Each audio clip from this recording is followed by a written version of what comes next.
करने का प्रयास किया।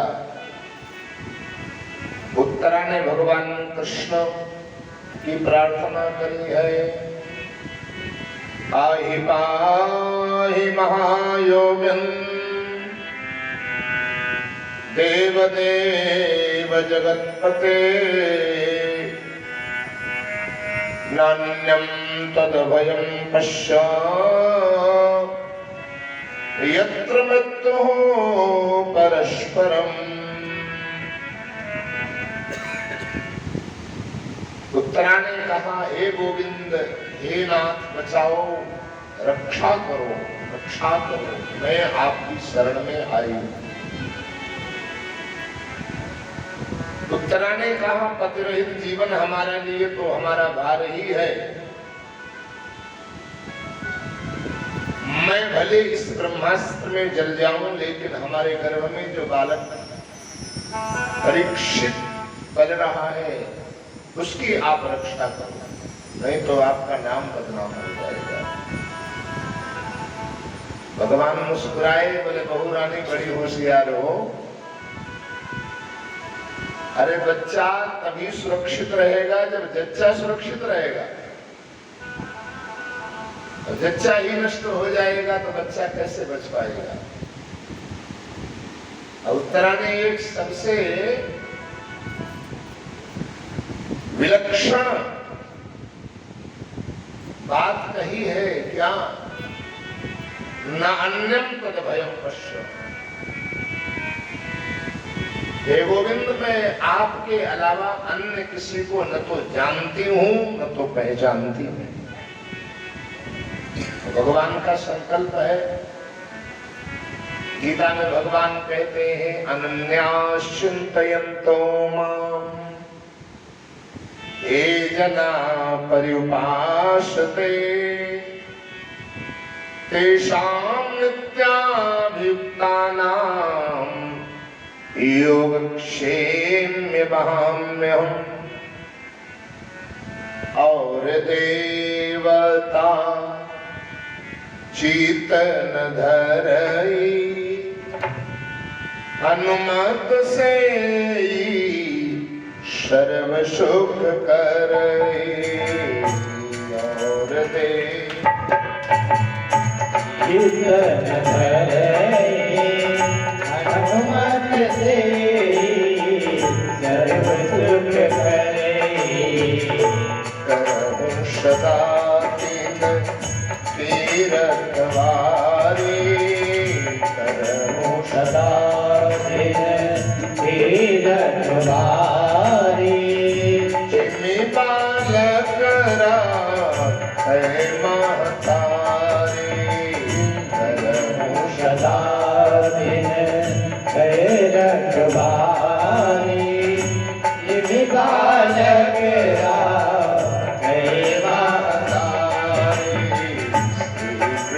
गोविंद हरे मुरारी।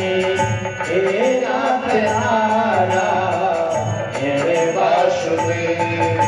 भगवान का संकल्प है, अनन्यास चिन्तयन्तो माम्, जो मेरे अलावा अन्य किसी दूसरे की शरण नहीं ले लेता है, अनन्य हो जाता है, अनन्यास हो जाता है, मेरे ऊपर पूर्ण समर्पित हो जाता है, उसकी सारी रखवारी की जिम्मेदारी हमारी हो जाती है।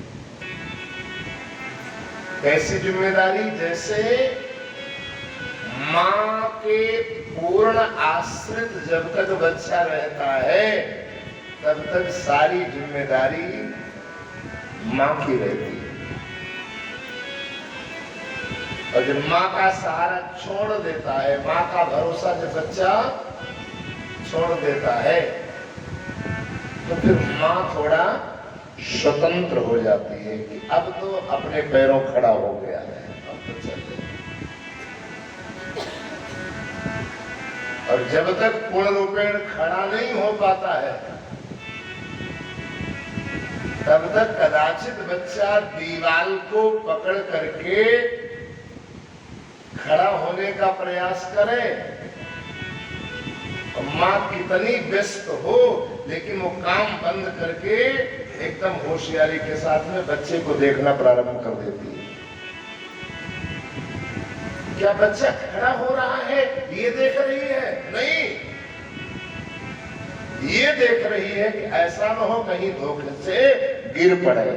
जब गिरने लगेगा तो दौड़ करके मां संभाल लेगी, क्योंकि पूर्ण आश्रित पूर्ण भरोसा मां का है। इसी प्रकार से ये जीव जब तक पूर्ण आश्रित परमात्मा के रहता है तब तक पूर्ण परमात्मा की जिम्मेदारी रहती है।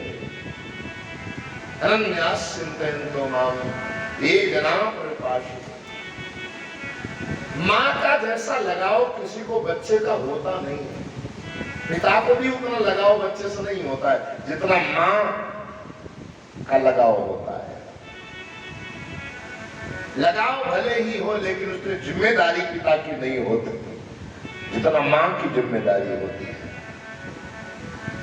माँ का कलेजा ही होता है बच्चा।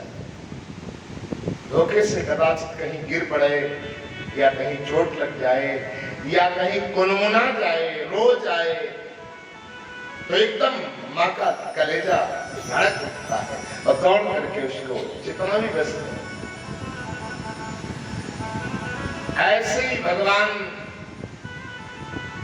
उत्तरायणी होशियारी की अनन्यास में आपके अलावा और किसी को थे। द्रौपदी के ऊपर भी भगवान ने कृपा करी, लेकिन द्रौपदी ने पहले अपने पांचों पांडवों का सहारा लिया। ये काम नहीं चला तो फिर बाबा भीष्म पितामह ससुर जी बैठे हुए हैं, उनका सहारा लिया। उन्होंने भी जब साथ नहीं दे पाया तो गुरु द्रोणाचार्य बैठे हुए हैं, उन्होंने भी जब साथ नहीं दे पाया, सबका सहारा जब छूट गया, टूट गया, तब द्रौपदी ने अपने हाथों का सहारा लिया कि अभी हाथों में शक्ति है, ये दुशासन कैसे हमको निरस्त कर पाएगा। भगवान कृष्ण के साथ में द्रौपदी श्री राम रुक्मिणी बैठी हुई है। अरे स्वामी जाओ जाओ, देखो देखो, भगवान हजार आंखों से देख रहे हैं, मुस्कुरा रहे हैं। अरे आपकी बहन है, लाज चली जाएगी, आपकी बदनामी हो जाएगी। भगवान ने कहा रुक्मिणी सावधान बैठो, अभी नहीं जाऊंगा। क्यों नहीं जाओगे? बोले अभी उसको अपने हाथों का भरोसा है। जब हाथों का बल समाप्त हो गया, अब तो दांतों से कटकटा करके साड़ी का पल्लू खींचने लगी, पकड़ लिया, ऐसा मैं निर्वस्त हो जाऊं। रुक्मिणी ने कहा अरे स्वामी अब तो जाओ, दांतों का बल समाप्त हो गया, अब आपके बहन की लाज चली जाएगी। भगवान ने कहा अभी भी रुक्मिणी सावधान बैठो, चिंता मत करो तुम, अभी नहीं जाने वाला। क्यों नहीं जाने वाला? क्योंकि दांतों का बल समाप्त हो गया, लेकिन हाथों का बल समाप्त हो गया, लेकिन अभी दांतों का उसे भरोसा है। और दांतों का भी बल समाप्त हो गया, पूर्ण रूपेण समर्पित हो गई, हाथों को ऊपर उठा दिया। अब तो घरो द्वारिका नाथ शरण में तेरी, दीन बंधो दीनानाथ, मेरी लाज तुम्हारे हाथ। और जैसे ही द्रौपदी पूर्ण समर्पित हुई, भगवान बाद में आए, तो कंधे पर का पीतांबर पहले ही फेंक दिया, जाओ बहन की रक्षा करो। तो शासन के अंदर 10,000 हाथियों का बल है, 10,000 हाथियों का बल समाप्त हो गया, लेकिन वो 10 गज की साड़ी समाप्त नहीं हो पाएगी। ऐसे दीन बंधु दीनानाथ दीन दयालु भगवान कृष्ण धनहीनन को धनवान करे। भगवान दीन बंधु दीनानाथ क्यों कहलाते हैं? एक संत ने बड़ा सुंदर भाव दिया, धनहीनन को धनवान करे, बलहीन बलेस कहावत है। और जिनके घर खाने को अन्न नहीं, गोविंद कृपा करके उन्हें मोहन भोग खिलावत है। जिनके पग में पनहीन हती, तिनको गजराज चढ़ावत है। अरे जिनके पैरों में जूतियां साबुत नहीं जुड़ पाती हैं, उन्हें हाथी पर बैठा देते हैं भगवान। ये भगवान की कृपा। ब्रह्मा से मच्छर और मच्छर से ब्रह्मा बनाने में भगवान को देर नहीं लगती। दया से कृपा की दृष्टि हो जाए भगवान की इसके ऊपर। लोग कहते भी हैं, अरे इतनी जल्दी इतना ऊंचाई पर कैसे पहुंच गया, ये क्या है? ये उसका परिश्रम नहीं, ये उसका पुरुषार्थ नहीं, ये उसका पराक्रम नहीं, ये क्या है? यही तो भगवान की कृपा है, जो असंभव को संभव कर दे। ये भगवान की कृपा है। जिनके पग में पनहीन हती, तिनको गजराज चढ़ावत है। जाकी कृपा अंगुगिरी लंघे, इतने काम करें प्रभु जी, तभी दीनानाथ कहावत है। भगवान कर्तुम अकर्तुम अन्यथा कर्तुम सर्वशक्तिवान समर्थवान है। इसीलिए जो है आज जैसे ही कहा, मेरा प्रतिरत जीवन मेरे लिए भार ही है, भले ही मैं मर जाऊं, लेकिन हमारे गर्भस्थ शिशु की आप रक्षा करें, बालक की रक्षा करें। भगवान छोटा सा रूप बनाए और उत्तरा के गर्भ में प्रवेश कर गए और गर्भस्थ शिशु की रक्षा करी है। वही आगे चल करके जब बालक पैदा हुआ तो ब्राह्मणों ने उसके दो नाम रखे।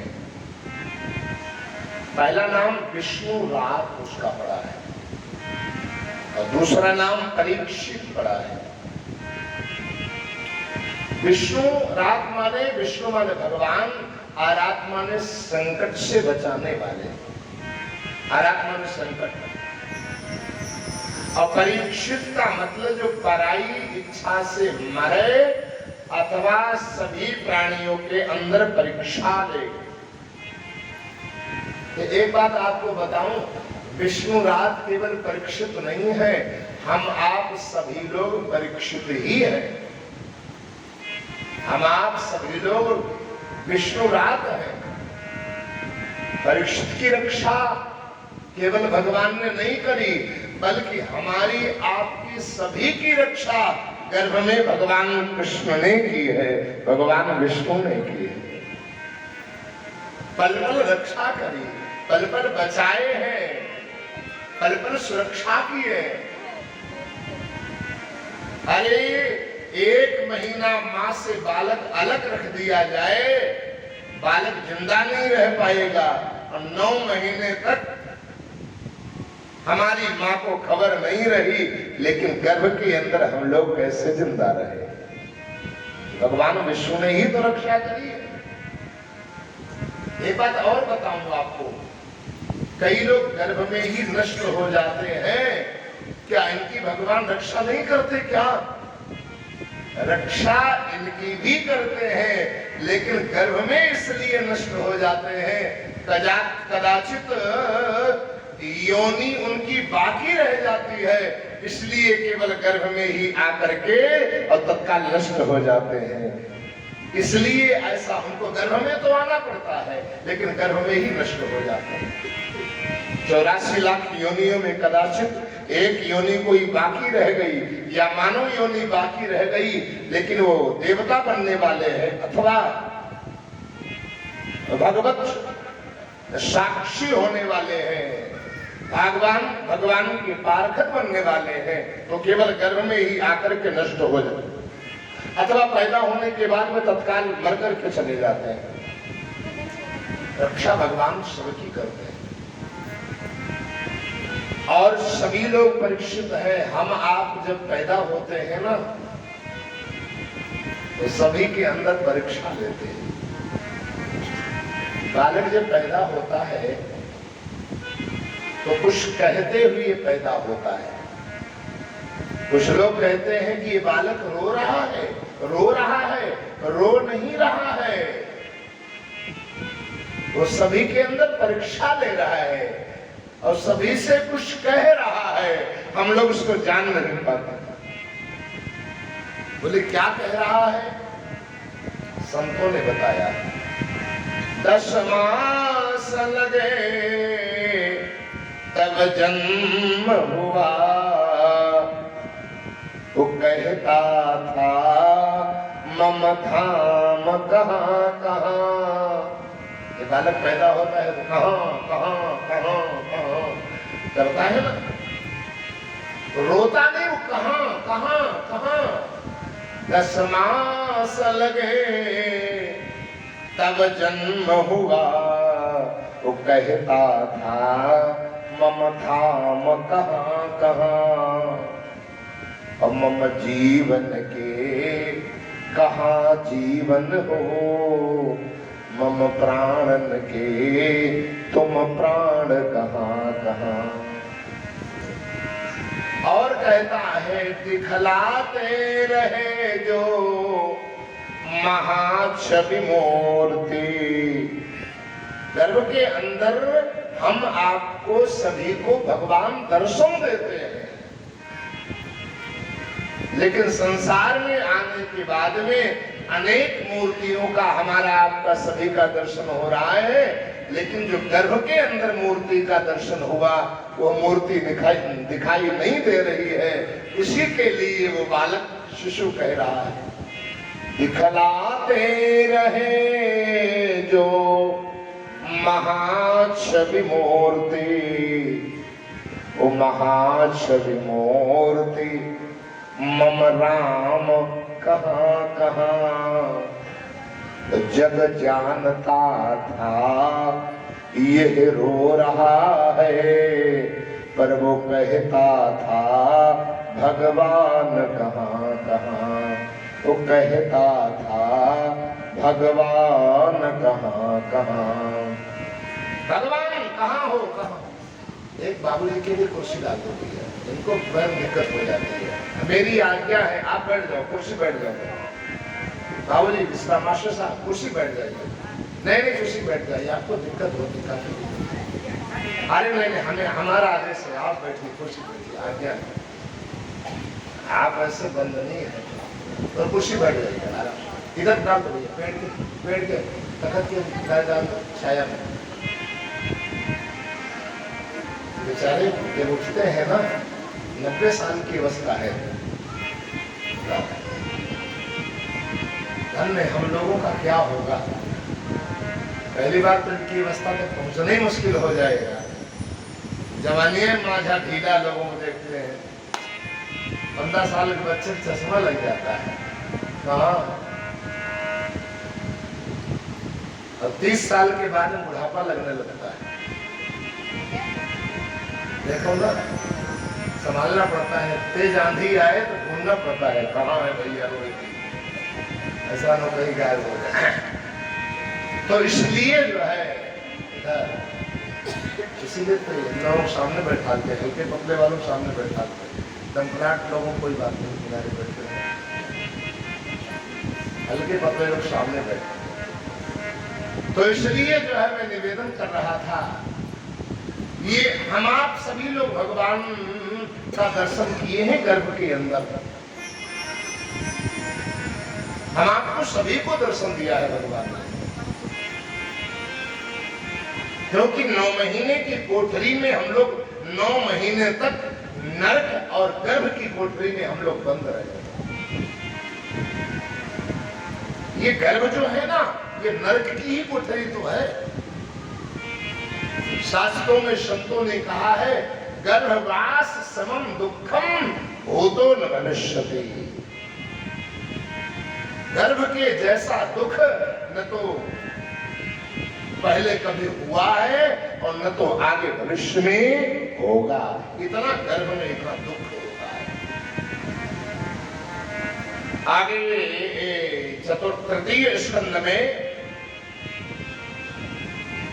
श्री राम कपिल नारायण भगवान अपनी माता देवहूति को बताते हैं कि गर्भ में बालक कैसे पलता है और कैसे उसका प्रवेश होता है और कैसे फिर धीरे धीरे बढ़ता है। मां जरा